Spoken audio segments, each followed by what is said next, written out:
ಕೊಲ್ಲುವುದು ಅಪರಾಧವಾದರೆ ಕಾಪಾಡುವುದು ದೈವಿ ಗುಣ, ದೈವಿ ಗುಣ, ದೈವಿ ಗುಣ. ಕೊಲ್ಲುವುದು ಅಪರಾಧವಾದರೆ ಕಾಪಾಡುವುದು ದೈವಿ ಗುಣ, ದೈವಿ ಗುಣ. ಅಪಹಾಸ್ಯ ಮಾಡುವುದು ಅಮಾನವೀಯವಾದರೆ,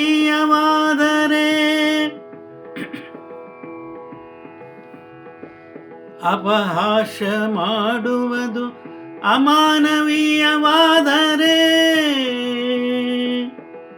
ಗುಣಗ್ರಾಹಿಯಾಗಿ ಗೌರವಿಸುವುದು ದೊಡ್ಡತನ.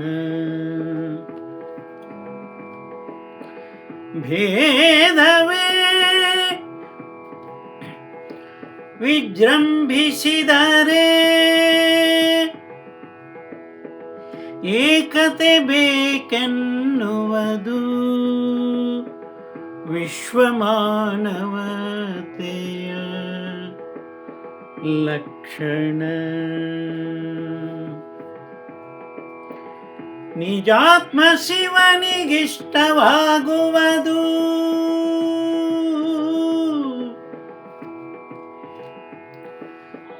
ನಿಜಾತ್ಮ ಶಿವನಿಗಿಷ್ಟವಾಗುವುದು ಸಹೃದಯತೆಯ ಸದ್ಗುಣ, ಸಹೃದಯತೆಯ ಸದ್ಗುಣ, ಸದ್ಗುಣ, ಸದ್ಗುಣ.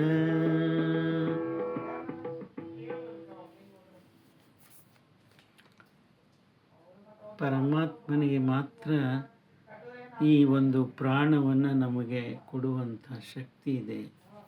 ಹಾಗೆ ಮರಣ ಕೊಡುವಂಥ ಶಕ್ತಿ ಅವನಿಗೆ ಇದೆ.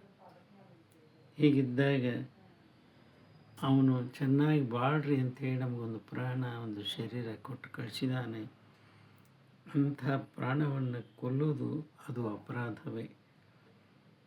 ಆದರೆ ಯಾರಾದರೂ ಕಾಪಾಡ್ತಾರೋ ಅವರು ದೈವಿ ಗುಣವುಳ್ಳವರಾಗ್ತಾರೆ.